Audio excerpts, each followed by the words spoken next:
verifying one of the miracles attributed to St. Faustina, and because of that, we all got to be seated at the same stage level as His Holiness. It was just awesome. So we got back home, and now for somebody who's been trying to avoid communion and the Eucharist for all my life, I couldn't wait to get it now. It took me 5 months to get through my correspondence catechism course. Spent about 2 to 3 hours a night. I think it was just about as hard as medical school for me. And finally, I called Monsignor Friedel. He agreed to drive from Dubuque to Palatine and celebrate Mass for my first communion and confirmation. And poor guy also gets rewarded by having to hear my first confession. He still turns red in the face every time I mention it.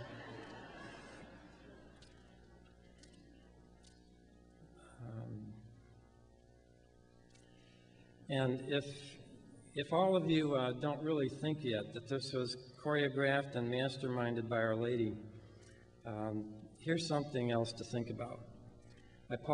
Mary Sue asked me to write my story for Medjugorje magazine, and after it was published, about 3 or 4 weeks went by, this letter came in the mail. It says, "Dear Peter and Margie, I just finished reading your story in Medjugorje magazine, and I thank you so much for sharing your conversion stories with its many readers.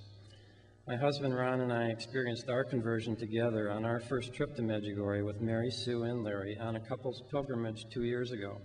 We returned again this past April with X during Holy Week with 60 other couples throughout the nation.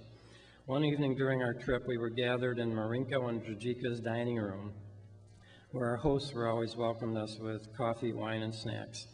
Monsignor Friedel was telling several of us couples some of his wonderful stories as only he can tell them. Suddenly, in burst Char and Janie. We hear Char say, 'Where's Monsignor? We need to drop Friedel.' We were told that a person in their group had a conversion and would Monsignor speak with him to answer some of his questions. Next morning, we were told that we would be picking up this couple as they were joining us to visit Father Yozo to repeat our marriage vows.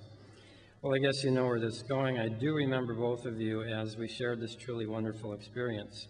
However, I did not remember exactly what you both looked like, except as I began the article and saw your pictures, I put it all together. It doesn't stop there. We arrived back home after a week traveling in Italy on May 4th. When we were in Medjugorje, we were concerned about not returning back in time for the birth of our daughter Leslie's second child. This would be our 4th grandchild, and I had been in the delivery room for all of their births. On May 9th, her husband, myself, and her older daughter accompanied her into the delivery room to assist her during labor. Well, you have probably guessed by now, we were the ones playing the John Denver music while you delivered our 4th grandchild.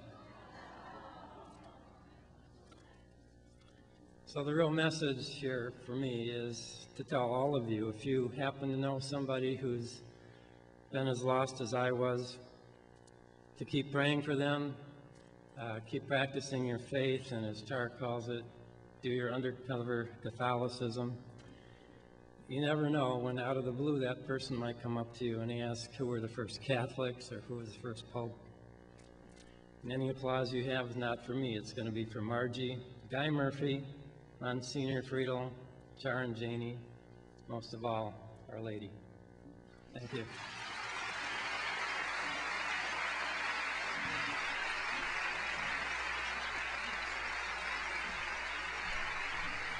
Dr. Peter Geitmann.